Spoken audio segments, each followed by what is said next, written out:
It's what I call frizzled Brussels sprouts. I have some pancetta that I've rendered and crisped up. So good. I mean, bacon sauteing is never a bad thing. I've got some walnuts that I have crunched up in there. I haven't even toasted them yet. I'm kind of toasting them around in my pancetta fat. Getting those right. Yes, all of that. Bacon, I mean, what's better than bacon? Nutty bacon, right? And then Nuts for bacon. Nuts and bacon. So then we are having, I mean, I love to do Brussels sprouts this way. It's what I call frizzled Brussels sprouts. So we just peel the leaves apart. What's nice about this is we're gonna throw them in here. We're gonna cook them till they steam, but then we're gonna let them get brown and crispy. So they kind of taste like popcorn. This is the kind of dish that makes lovers out of non-Brussels sprout Right, exactly. lovers. People think that they hate Brussels sprouts. Yes, right? I mean, so what happens is, there we go. This is also a great thing for the kids to do. You can have the kids like be picking apart the Brussels sprout leaves. Like, here you go, kids. Go do that over there. Watch the Macy's Thanksgiving Day Parade and pick Brussels sprouts, right? A little crushed red pepper. A little pinch of the spicy stuff, right? That's always good. Delightful. Definitely plenty of salt. Yum. So then we put a lid on it and we let them steam. So that actually cooks the sprouts. And then we're gonna take the lid off and jack up the heat so that's where we get them brown crispy and crunchy. We're gonna take the lid off those Brussels sprouts and we're just really gonna jack up the heat so they get nice and brown and crispy. And then we're gonna put those right on top.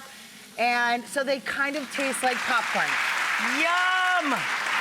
A pumpkin soup. So this is great for the people that are vegetarians or even vegans going on at your Thanksgiving. I mean, you know, there's always every family has them. There's always one in a bunch. So I have some leeks, some celery, and some carrots sweating away here. I am adding some cheese pumpkin and some potatoes. So a lot of times with soups like this, you think of them as creamy soups, but instead of being a creamy soup, we're thickening with potatoes, right? Call. There we go. So we're getting all of those guys in. And we're adding, of course, a couple of cups of wine because it's not Thanksgiving without the wine, right? There we go. Save some for you. You'll be in a better mood. 2 cups of wine for soup, 2 cups of wine for us. There we go. All right, we stir that around. We BTB, RTS, bring to boil, reduce to simmer. We reduce that wine by about half. Herbage. We throw in our thyme bundle, bay leaves, and 2 quarts of Rachael Ray stock.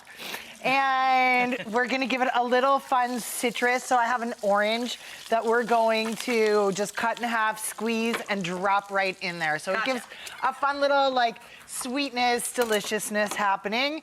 So, whoa. Wow. I got hand juicy. That was, wow. Sorry, buddy. All right. Throw this in though, yes? Yes, please. That's quite a Thanksgiving. So what we do is we cook this until the squash and the potatoes are super soft, and then we just puree them. So this is our soup that we've cooked for about 30 to 40 minutes until everything was nice and cooked through and soft. Beautiful. It's so aromatic. And look how creamy it is, you guys. And there's no cream in there. No cream, nothing vegetable. I mean, nothing animal. It's all vegetable based. So there we go. Now, here's where if you have vegetarians that are not vegan, you can go ahead and do the adornment like this. We have some allspice whipped cream. So Yum! This is a little bit fancy. So then people can stir it in themselves, and some fried leeks. So we add a little crispy crunchiness. Oh,